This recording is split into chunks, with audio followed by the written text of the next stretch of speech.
আমাদের যে এত প্রার্থী করার যে এত সিদ্ধান্ত কিংবা এত চাপ, এর পিছনে কারণ হচ্ছে যে বিগত 3 টার্ম আমাদের দলের প্রার্থীরা জয়লাভ করবেন এবং বক্সিগঞ্জে মাননীয় জনাব আব্দুর রউফ তালুকদার সাহেব উনি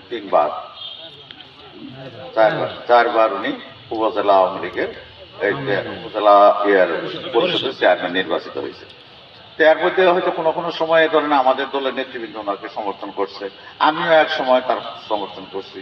এগুলো দেখে দেখে কোনো কারণে হয়তো 5 বছর ধরে যে জিনিসটা লক্ষ্য করতেছি আমি কিন্তু ওপেন বলতেছি যে কিছু কিছু লোক ওনার বিরোধিতা করতেছে এবং দীর্ঘদিন আজকে যে আলোচনাটা হইতেছে যে দীর্ঘদিন ধরে এরকম কথাবার্তা শোনা যায় যে কিবার রূপ বাইরে চেয়ারম্যান হবার কিন্তু না। আমি যেরকম এরকম ভাবে বললাম কেউ এরকম ভাবে বলে যেটা সত্য কথা। রূপ বাইরে এবার আর চেয়ারম্যান হবার দিব না, তাহলে কি করা লাগবে? তাহলে আমি করা লাগবে। আমি ইস্যুটা যদি এইভাবে নিয়ে আসি এই হইতে গেলে তাহলে আপনি করে এই একটা মঞ্চে আসতে হবে আর কি। সেটার জন্য যে কোনো লোকের ধরেন আপনারা যদি ওইটাই চান যে আমরা রূপ বাইরে চেয়ারম্যান হইতে দিব না, এই চিন্তা যদি আপনাদের মাথায় থাকে তাহলে রূপ ভাই কিন্তু একটা শক্তিশালী প্রার্থী। তাহলে আপনাদের এখানে 7 জনের মধ্যে যিনি শক্তিশালী হবেন তিনি আপনাদের একজন প্রার্থী হইতে পারেন। এটা আপনি একটা প্রার্থী দিতে পারেন যে এই রূপ ভাইকে হারাইতে গেলে আমাদের সবাই সম্মিলিতভাবে চেষ্টা এবং আমাদের সবাইকে এক হয়ে ছাড়ি দিতে হবে একজনকে, এবং আপনাদের মধ্যে যিনি উপযুক্ত আপনারা মনে করবেন তাকে ছাড়ি দেবেন, সে প্রার্থী দেবেন। এটা গেল 1। 2 না পড়লে ইচ্ছে করলেই একটা লোককে প্রার্থী বানায় জিততে পারবেন না, সবাই পক্ষে থাকলেও জিতে না জিতার পিছনে যথেষ্ট কারণ থাকে। এখন প্রার্থীর কতগুলো যোগ্যতা আছে। একটা হচ্ছে যেটা আমাদের গ্রামে গঞ্জে কথা একটা আছে যে ধার এবং ধার দুইটি, এই ইলেকশন করতে গেলেও টাকা পয়সা লাগে।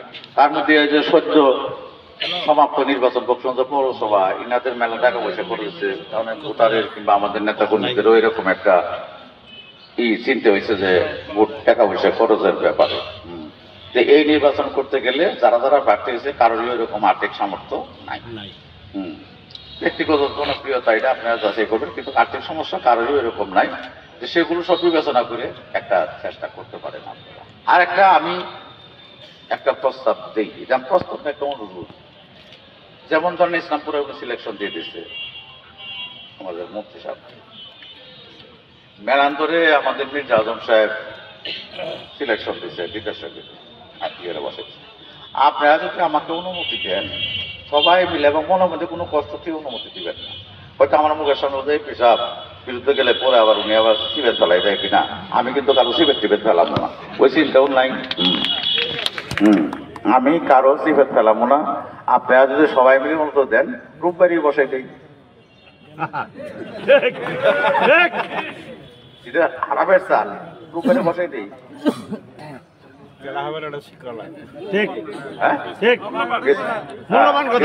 এটাও কিন্তু আপনাদের অন্তর থেকে আসতে হবে, কারণ রূপবাইকে বসাই দিলে তো আবার আর দুই চেয়ারম্যান হবো।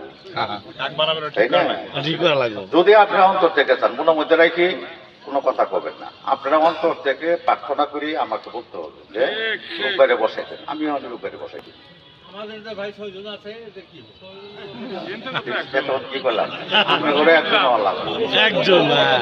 আমরা তাহলে সিলেকশন করে দেই। আপনাদের তো আওয়ামী লীগের লোকের কি হওয়া দরকার, কি চেয়ারম্যান হওয়া দরকার। আওয়ামী লীগের লোকের চেয়ারম্যান বানাই দিব, রূপবারে বসাই দিলে তো শেষ, ঝামেলা নাই। রূপবারে বসাই দিই আজকে অথবা কালকে আপনাদের সঙ্গে আলোচনা করে বসাই দেন, আপনারা মিলে যান, যা বসাই দেন দিয়ে আরেকজনের বানান।